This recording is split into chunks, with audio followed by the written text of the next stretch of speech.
What I love about this pond so much is how it just fits to the space, and the whole thing's filtered with our Aquascape filter bowls. We really liked the idea that you brought up out here with the filter bowl to still have a sizable amount to have fish, because that was really important for our boys. Feels like a natural complement rather than we lost a portion of our really we enhanced a portion.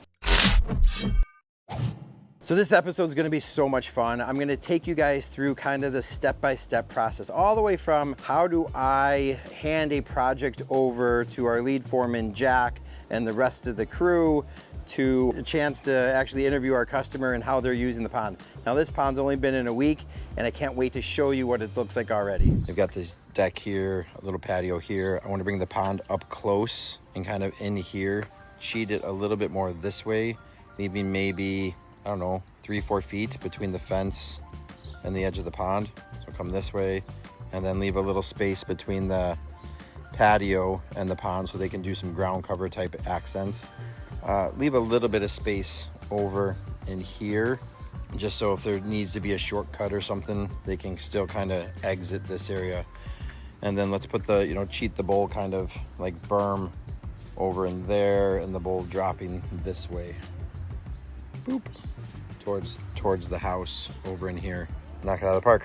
You can see why it's got to be a huge leap of faith for our customers to do this kind of stuff, just because there's really not a detailed plan or anything, right? I just kind of gave Jack some like loose guidelines on what we were looking for, the space we were going to work in. You can also see how the day we show up, it has got to be this emotional roller coaster. Guys show up, trucks show up, there's guys pulling stuff out of the ground. Jack's got spray paint. We're setting up our tables with all of our job equipment stuff on it. Sod cutters come in. Everything's getting prepped. And it's just kind of like, hey, Mary, hey, Dan, we're here. Excuse me, we got a bunch of stuff to do. So this project's actually bid out for the day. We're gonna build a 7 by 9 foot pond, a little over 18 inches deep. It's really just gonna be a goldfish pond. The big question you guys are gonna have is, can goldfish survive in 18 inches of water in Chicago? And the answer is yes. I wouldn't build a pond so shallow if I thought fish were gonna die. And after 30 years, I think we've proven that they will survive just fine. This is really more of a hybrid kit too. We've got our Skimmer 400, and then instead of a waterfall on the edge, we're gonna use one of our filter bowls.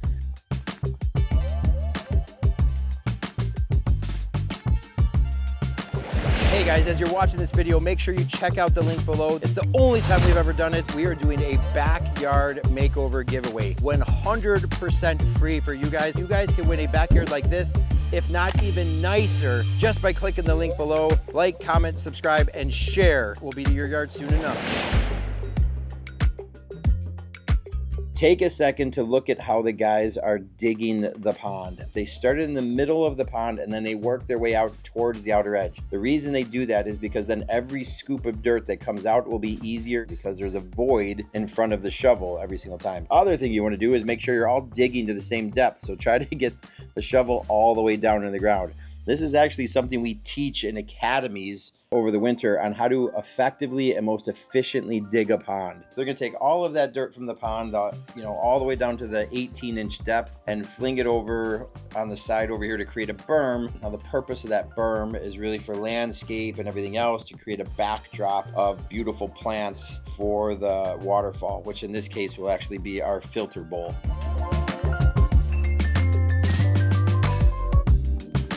So the guys are going to continue to dig. At a certain point, one guy gets off. Jack, in this case, is pulled off to start digging the hole for the skimmer. Now this is our Skimmer 400. It's going to go down approximately a few inches. He's going to use this fancy tool, this zip level, and get the elevation set exactly right. We want to make sure it's also set perfectly level side to side, and then perfectly level front to back. Once it's set at the right elevation, leveled off, then we'll take some of that loose dirt and backfill around it as Jack stays inside the box and make sure it's not being knocked off of being level. You can also see the amount of time we put into cleaning up those shelves, making sure everything's nice and smooth. At this point, Everybody will work together on getting the fabric in the pond. So it's gonna be fabric, liner, then some more fabric here and there. Once the fabric and the liner have been put into the pond and everybody's worked to do that together, a couple guys will go out, go get some boulders out from the street and start bringing those boulders back. While a couple guys are bringing boulders back to the side of the pond, one guy is gonna be hooking up the skimmer and another guy is gonna start hand placing all the boulders in the pond. And when I say in the pond, we always start at the bottom of the pond and work that slack out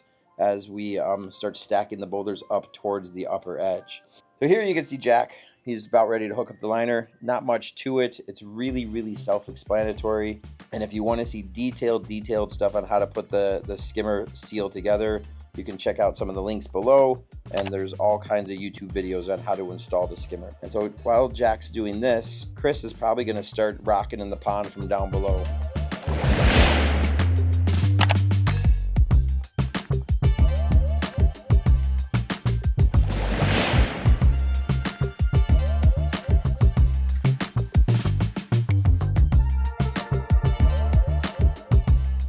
Buckets of gravel are always ready to go, and we start building the pond. And you can see now we're adding some of our bigger accent boulders. Big rocks go on the curves that go towards the pond, little rocks on the curves that go away.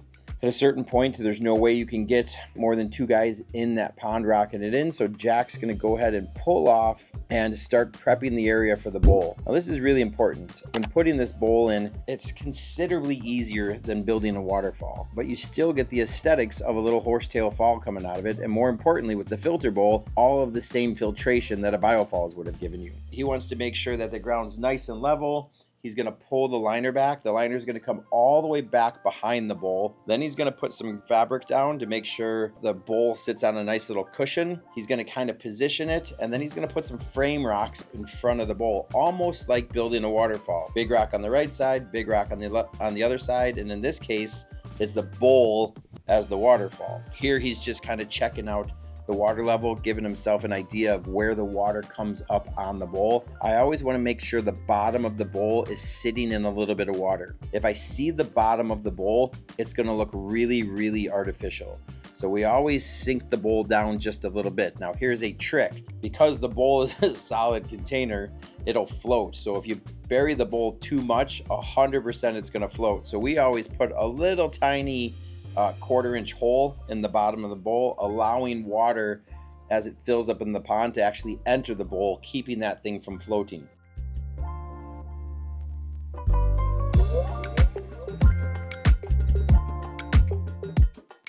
He's got the rock all framed out. Now he's really compacting that earth, because when we fill up that bowl, this is our 40-inch bowl. When we fill up that bowl, it's got some weight to it. So we want to compact the earth, make sure it's not going to settle, just like we were setting a biofalls.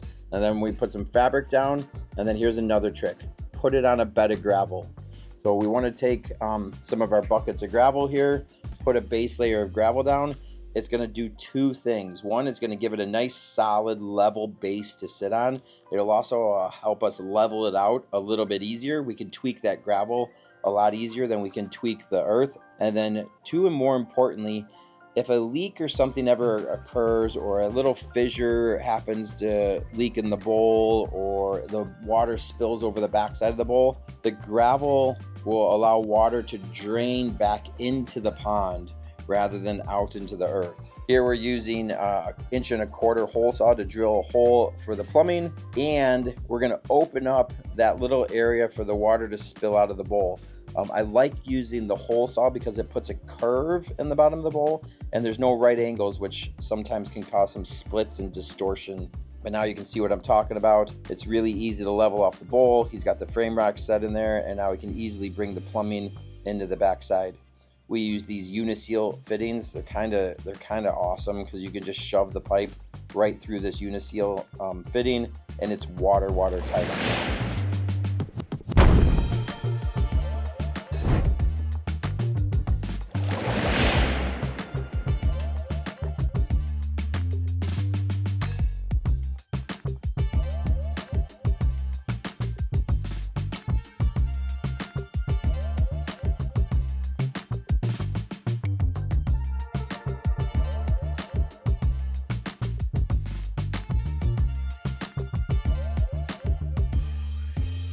That was literally all the plumbing for the pond. Once we've got the plumbing in, we make sure the bowl is level side to side and leaning like 1/8 of a bubble forward. We want it leaning just a little bit forward. We're gonna finish up edging. And now here's that trick I was gonna talk about. Notice how I'm not packing the liner right up to the back side of the bowl. I'm leaving about 2 to 4 inch gap all the way around the bowl, and then I'm gonna come in and fill that with gravel. The reason I wanna do that is if for some reason something were ever to obstruct the water coming out of that 1.25 inch area that Jack drilled out and back the water up, if the water backs up over the backhand side of the bowl, it'll hug the shape of the bowl, find that gravel vein, and then re-enter back into the pond rather than going off into the soil, which would cause a major leak. And in a 7 by 9 foot pond, you're really only talking about a few hundred gallons. There's not a lot of water, so you would drain that pond down to the bottom of the skimmer pretty fast. Here we are adding some lights, tucking in some boulders here and there. Andrew's using the zip level to make sure all of our edges are nice and high. Jack's finishing up plumbing. We're putting in all the components for the filter bowl. This is the point where it's everything outside the pond. Remember, in the beginning, everybody's working on one common goal, and it's to rock the pond and get that pond rocked in as fast as possible. When the pond's rocked in, then filling with water, then everybody else can work on all the other things. The filter bowl comes with bio balls and comes with filter mats. So usually we put the bio balls down first. I like putting the filter mat on top of the bio balls because it holds the bio balls in place. But we're right here at the end. I think the next time you guys see me or see my face, I'm gonna come out and do a visit. I wanna meet with Mary and Dan and just see how much they love this pond.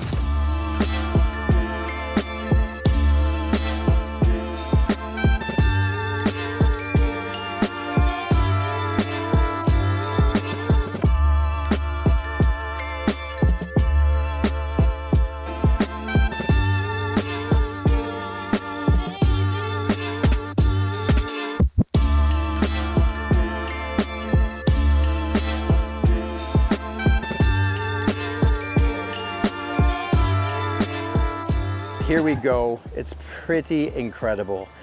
And what I love about this pond so much is how it just fits to the space. I think so many times we showcase these giant ponds with huge waterfalls and 200-foot long streams, and we need 200 tons of stone. This project probably has somewhere around 4 to 5 tons of stone.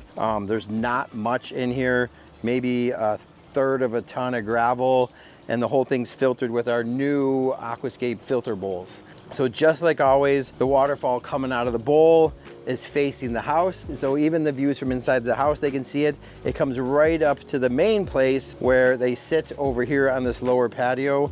And from what I've heard, kids, family, friends, pets, everybody's using the pond already. But instead of taking it from me, here's Mary. Mary, hey, how are you? So good to see you. Well, thank you so much for letting the guys do this. Absolutely. Tell me a little bit, Mary, the process from the consultation from when I came out here, you know, where we originally thought about doing it to here, and even the guys like working with Jack and Andrew and Gavin and the boys. Yeah, absolutely. So when we initially decided we wanted a pond and had Brian come out to do a consult with us, our initial thought was to repurpose this side yard. We were planning on moving our fence and adding a privacy area, and our side area has kind of always been a dud. So our initial thought was, ooh, let's stick a pond over there and repurpose it. And when you came out, you're like, but wait, what about over here? Yep. And so we were playing around with the spray paint and talking through some options. And we really liked the idea that you brought up out here with the filter bowl to still have a sizable amount to have fish, because that was really important for our boys, and have that come to life. And I think it ended up being better than we expected. We knew it was gonna be great, but seeing the guys build it and how it shaped into our yard with the natural berm behind the bowl, the dogs were full in it, the chickens drink from water. We're really big on supporting just our ecological environment in our area. We have a pollinator garden up front, so to also see the birds and the bees and the butterflies, landing up in the shallower bowl and accessing that as a resource support to help them thrive has been amazing. My boys, I think, have been in it every single day. They get home from school and they just sit out here, they dangle their feet in, they feed the fish. And it's crazy. I knew you guys were into nature and wildlife and everything else, but the amount of wildlife that comes just because of the water is like over the top, right? And I think even when I built my first pond with my kids, my daughter didn't know what that bird was, and neither did I. So it instantly became a new hobby for the two of us, like identifying all these birds and look at all the different stuff comes and visits. Absolutely. So great to see how the families are using it in under a week. Yes. So imagine, I mean, we're in the fall here in Chicagoland area, and so imagine what this pond is going to look like this time next year as you get to spend some of the winter planning the landscape and what else you're going to do to really adding your own character to the pond. Yeah. You know, when I do a design consultation, I don't usually do drawings. I sometimes mark some stuff out with paint. I don't even think I marked it out with paint. I think the only thing you did was we got the green spray paint out to compare if we put it over on the side, how much we could do and how much was workable with that narrow part of the yard. And if we did it here, how much the footprint would be. But a lot of it was imagining and trusting that what you were saying would kind of come together. We were able to see the filter bowl just from the catalog pieces and some larger scale build pond, right? But nothing at this level. So we kind of had that hope. I know when the rocks were delivered, that was our first big thing, like, ooh, we really like these color tones and they're gonna pull it in really well. So it was pretty magical watching it come to life. It's a giant leap of faith, right? Because you just don't know. And yes, I can show you pictures of the bowl, but you don't know exactly how it's gonna sit. And every rock is unique to itself, so every pond is unique to itself. Right. You talked about when the rocks came. I always tell our customers that they kind of go through this emotional roller coaster, super excited when everybody gets here, but then they come in and it's like tables are being set up, we have a small yard, so I think almost our whole yard was taken over, and there was that small panic of, oh no, did we bite off more than we can chew? But man, you guys placed it all so well, and the footprint, although, you know, we took this section of the yard, we're still able to walk around it and interact with it. So it feels like a natural complement rather than we lost a portion of our yard. Really, we enhanced a portion. And thinking through just all the different things we've done through our house in the 10 years we've lived here, this is truly a cherry on the top. We talked about if we ever moved, which we don't want to move, we could never go somewhere without a pond. The calminess of the water, just all the natural, the ecological, and the emotional benefits of having it have been really amazing. Very, very worth the investment. Oh, 100%. Highly recommend. Awesome. Well, thank you so much. Yeah, absolutely. Yeah, really I can't wait to see it as it matures. So you guys tell me your favorite part, and if you want something like this, it's as easy as clicking on the link below. Remember, we're doing a contest, and all you have to do is like, comment, subscribe, share the lifestyle with all of your friends and everybody else, and someday maybe myself and the rest of the artists of the year from around the country will be in your backyard building a one-of-a-kind custom creation.